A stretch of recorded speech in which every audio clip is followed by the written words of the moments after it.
Okay, Kate, I say we get going here. So thank you to everyone who has joined online, and everyone's going to be watching this as a recorded webinar. Super excited. This is a chat that Kate and I have been wanting to have for a few months now. It's kind of been one of the biggest discussions we've been having over 2024, and how social media, and particularly organic social media, fits into an overall marketing plan. So I couldn't be more excited to be talking about this today, and we'll be joined by one of your colleagues who's going to talk about how social media has impacted his practice. So to get started, my name is Tyler Kemp. I am an account manager at Marketing for ECPs. I've been here for the past 5 years, and I was very lucky about 5 years ago to get to start the organic social media program. So it's something that's kind of near and dear to my heart, and it's something that I've always continued to talk about, moving into more of a role where I am working with practices and how we can create an overall marketing plan for them. So super excited to dive into that further, and very fortunate to be joined by Kate Verzi, our head of business development here at Marketing for ECPs. So Kate, I have a question for you right off the bat, and I think it's really important that we dive into this a little bit right to start, because we're going to be talking a little bit about the marketing funnel and how social media plays into that. But to start with, can you give a bit of a summary as to what the marketing funnel actually is? Yeah, absolutely. So we talk about this a lot at Marketing for ECPs, and really what the marketing funnel is the patient journey, and it's how they go from awareness and learning about your practice, and then they go through the funnel and finally become a loyal patient and returning customer. And so everything we do, we align with different stages of the funnel, depending on what the practice goals or objectives are. And so, yeah, I'm really excited to be here and talk about social media and how that fits into the marketing funnel and the patient journey. Yeah, and it's funny when you kind of talk about the different tactics that are involved. There are certain ones that always seem to stick in one part of the funnel, whether that be SEO or PPC. They have those particular places that they are best utilized for when someone's trying to hit a certain part of the funnel when they're trying to work on advertising their practice. But social media has been a bit of an odd one, because it can fit throughout the funnel. And it was actually a few months ago, I was really inspired to do this talk because I came across this really interesting TikTok, and it was talking about how Gen Z and kind of the youngest generation really just entering the purchasing world right now on a more regular basis. They're actually breaking the marketing funnel. And kind of the concept behind that is that they don't just want one standard stage of going through their buying decisions. They want a sense of community. They want to know that they can check back and kind of find that ability to create more trust, find that ability to go back and make those decisions maybe a little bit later on, or kind of go a little bit off the beaten path when it comes to what the traditional funnel and the traditional direction of a buyer would go in. So we really need to start to think about social media as it's really a fluid funnel. So we need to help create a sense of community. And that's what organic social media can do. Because the benefit, and I'm sure, Kate, you've seen it many times, is that there are several tools that organic social media can be used for. It can be used for talking to new prospective people coming in to join the practice as an employee. It can be just to inform the current patients about what's going on, but it can also be used to just build that sense of trust and let people know who you are. Anything to add to that? No, I think that's awesome. One thing that we've been talking about a lot recently is just, back in the day, it used to kind of be like doing nothing equals nothing on social media, but that's not really the case anymore. In fact, doing nothing is actually a negative impact and can deter patients. So it's really important to have a presence on social media, and especially one that connects with your audience. Yeah, because now almost at any point in the marketing funnel, or in this kind of fluid funnel that we're looking at now, there's the opportunity for patients or customers to be able to go back and check on social media. So if you're not there, you're right. It's almost a deterrent, because it's a question of, if there hasn't been anything posted in the last 6 months or a year, do we know that this practice is open? Do we know that they're keeping up with certain things? And what's going on lately? because we've always talked about how things lead back to the website. Everything leads back to the website. But there's that secondary check. Some people go to Google reviews, some people maybe go to Yelp, but a lot of people go to social media to do that secondary check. So really, really important. And especially in that secondary check, there's a big part around consistency.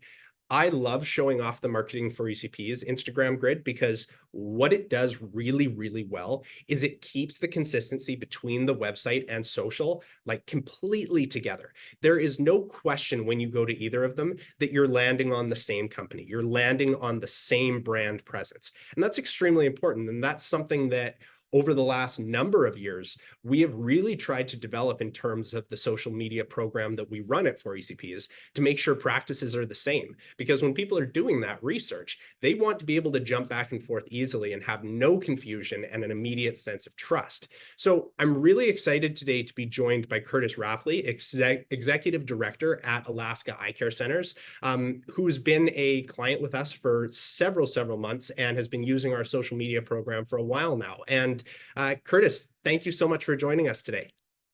Yeah, happy to be here. Awesome. Hey, so one of the biggest parts that Kate and I were even getting into is the community aspect, and how social media can really kind of impact that and grow that further. Can you tell me a little bit more about the community that your practices foster and maybe how social media can play into that?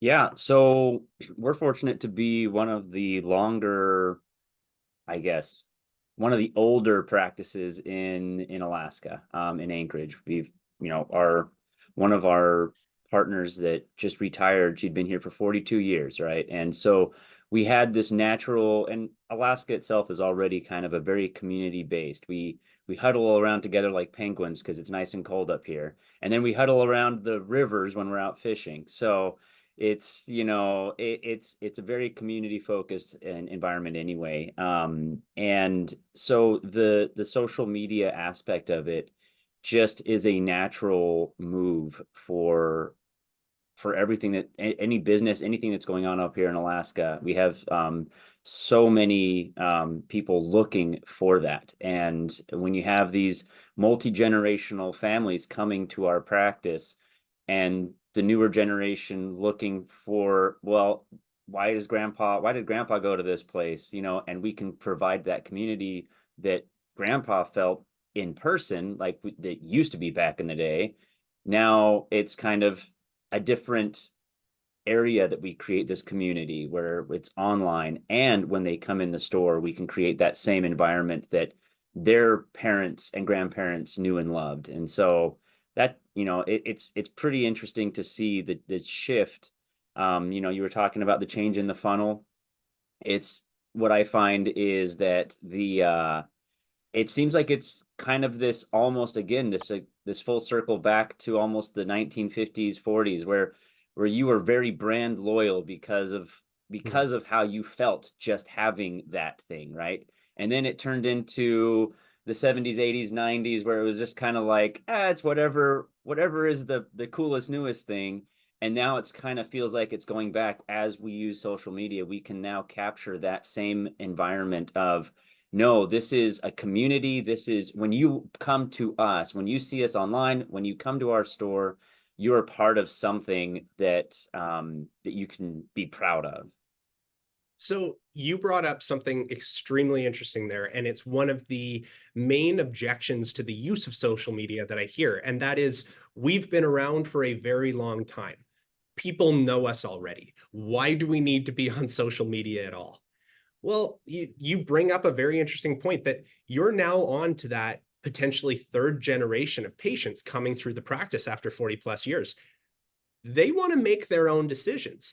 And in order to make their own decisions, they're looking to social media or they're looking to websites to create that sense of trust. Do you find that you have more stories to be able to tell now, like with this rich history? Because you're right, social media is very much that huddling together of a community, and having all of this time, and not just even time and patience, but the experience that your practices bring.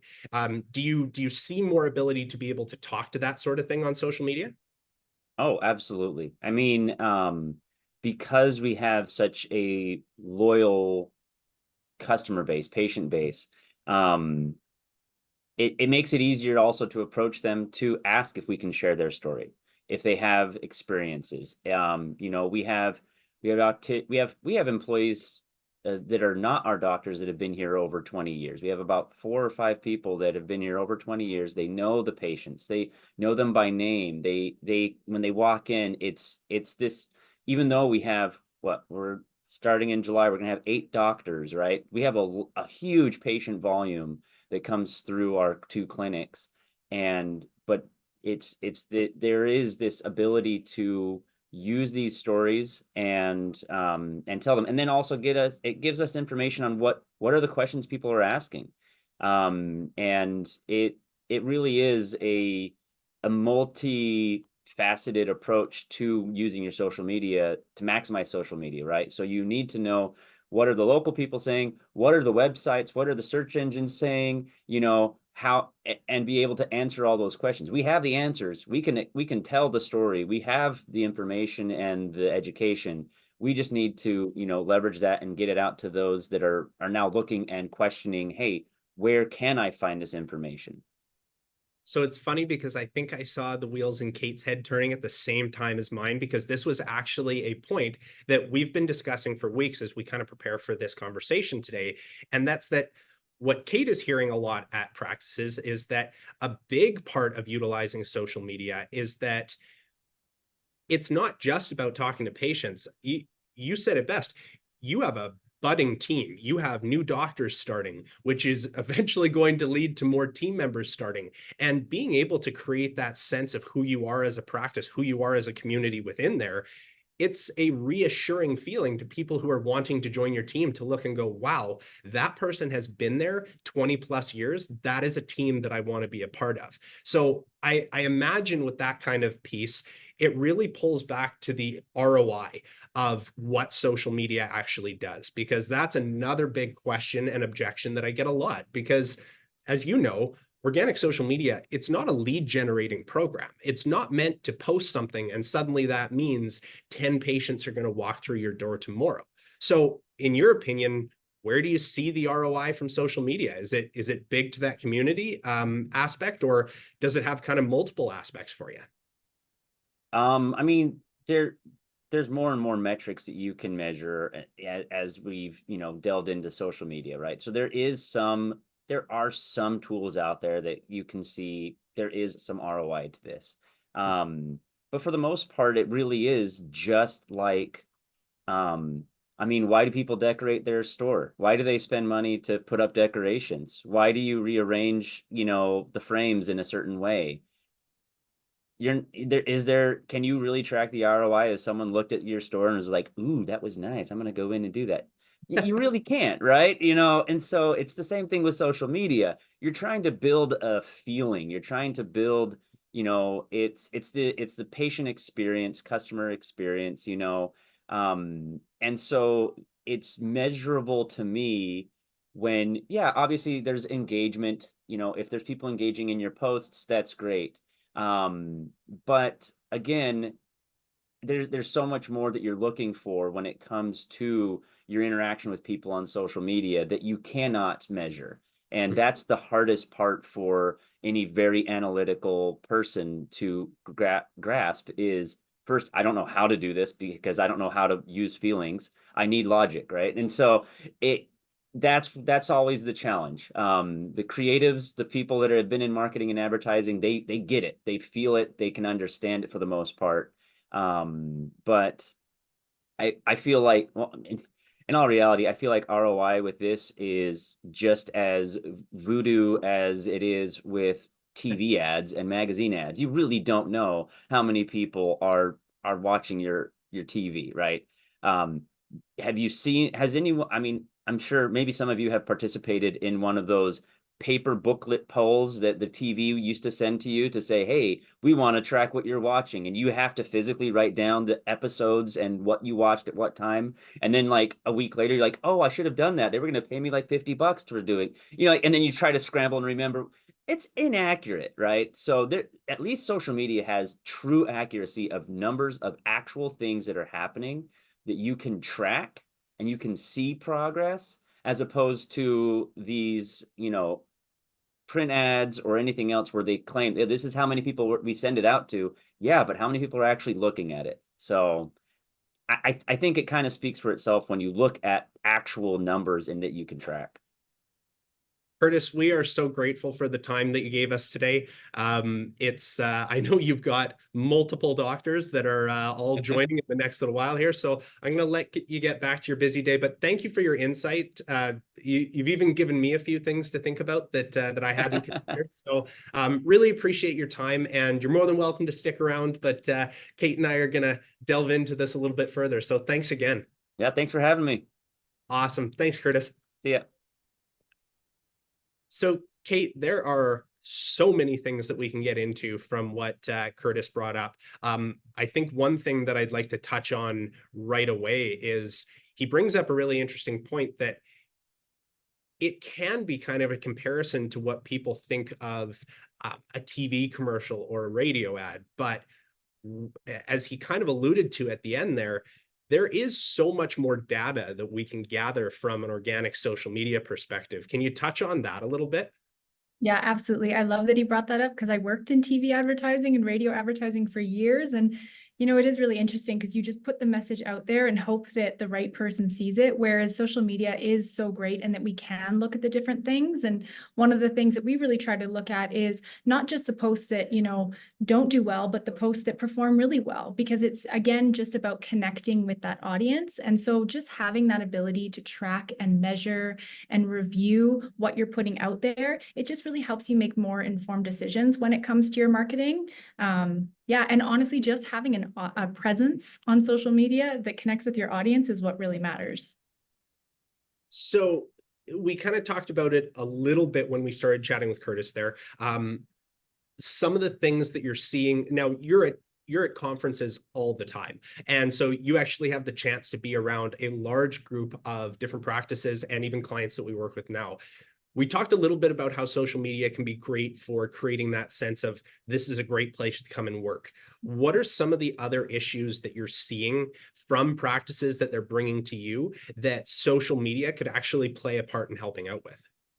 Yeah, definitely. I think the number one thing that we hear a lot is just wanting to see more patients or better patients, and then time and resources, to be honest. Like, how do I have the time and resources? And I empathize with business owners in this day and age where there's so much happening in the digital space, and it can feel quite overwhelming of where to spend your time. And you and I had chatted about this earlier, but it's about being really thoughtful about understanding what audience you want to engage with. And so meeting your audience where they're at. So we talked a little bit about older demographics sometimes might interact with Facebook a little bit more. So maybe you want to have a presence there. If you're really looking to establish yourself as a thought leader in the eye care space, LinkedIn might be a space that you want to spend time in. And then again, Instagram is the #1 social media platform. So that's a huge audience opportunity. And then younger demographics are obviously spending a lot of time on TikTok. So I think, yes, it can be overwhelming because there's so many different platforms to engage with, but really understanding who it is that you're trying to speak to and targeting that audience will really help you decide which platform you should engage with. One of the biggest things that I hear from people who have tried to start social media accounts for their business is, I don't know if it's going anywhere. I don't know if it's valuable. And a huge part of that is the engagement with social media, people actually stopping to like a post or comment on it or share it. It's becoming less and less because people really do use it as a research tool, but aren't necessarily engaging with it. So I did want to share a message that I got about a month ago, because I do have my own professional Instagram account. And I try at least 2 to 3 times a week to be posting some sort of valuable piece of marketing advice or social media advice that way. And I've been doing it for about a year, and the followers grow slowly. They start to accumulate. But I got a message from a practice the other day that said, hey, just wanted to let you know that we've been following along with you for a while. Love all the updates you're giving us. Thanks, and keep it up. And it's funny because that practice never actually liked any of the posts that I had used. And I'm not sure if they've actually liked any posts yet, but I do know that they're following, and I do know that they're finding value. And that can be relayed right back to how patients are responding to practice posts. The reality is, people are typically only following one practice. They're not going to be following someone who necessarily isn't their doctor or isn't where they go and buy their frames. But not having that information available to the people who are going to be using social media to look for that kind of content, that's just asking to not have all the information there for them and create kind of a lacking patient experience. Do you agree? I completely agree. And I feel like we're moving away from looking at likes and comments as the only metric of success. Like and even Curtis said it, there's so many different things that we can look at when it comes to ROI with social media. But again, just having a presence on it is what matters, because people are utilizing social media kind of like a second website. And we talk about this a lot at Marketing for ECPs. And when they come to your social media, they have expectations. And just seeing, usually they get about 3 scrolls in. So as long as you have a presence, and I love this example of Alaska Eye Care Centers, like the branding. And so that will just speak to the audience. And it shows that the practice invests that time and energy into social media as a tool to connect with their audience. And again, it ties back to creating that sense of community. Yeah, you make a really, really strong point there, in the sense that it's that they're invested in communicating with the audience. That's the ROI in itself, because it's one that you don't necessarily see when you have it, but you can absolutely feel it when you don't. Because if you don't have that social media there, guess what? Your competitor probably does. So it's a huge factor in having that on there for creating that patient experience. As we get a little bit close. Is that okay? Just with your experience with social media, I just wanted to ask, we talked a little bit about how it can be overwhelming for practices. Where would you suggest they start when it comes to social media? Yeah, so it's the same practice that we use when we are creating any kind of strategy for a group, for an organization. You have to determine what are the most important things to you. And what you're going to notice looking through any of our social media posts or any practices that we work with is that you're going to see themes. You're going to see typical things that we stick to in terms of topics, so that it doesn't seem like you're trying to speak to everything, but you're trying to speak to kind of the main points that represent who you are as a brand, what's most important to you, and ultimately what's most important to your patients. I've used this example for years, and it's like if you walk into a party where you don't know anyone, and you walk into a group of people and you tell them the 10 most interesting things about yourself. Nobody is going to identify with someone who tells you the 10 most interesting things about themselves, because it's too much to keep track of. It seems like you're scattered. You don't necessarily have that identity. But if you walk into that group and you introduce yourself and tell them the 2 most interesting things, well, not only are people going to remember that, but you're very likely going to have other people in that group who have the same sort of interests, who have that same sort of ability to connect with you. And that's where the trust starts. And that's the whole kind of purpose behind why we're creating these posts that are really focused around who the brand is, so that people read it and go, yep, that is the doctor that I want to talk to, or that is the team that I want to trust with my family's eye care. That's why social media is so important. And that's one of the biggest things to start with. Love that. And so as a practice, do you think that there should be more of a focus on the practice owner or the practice as a whole? What would you say is the right sort of balance?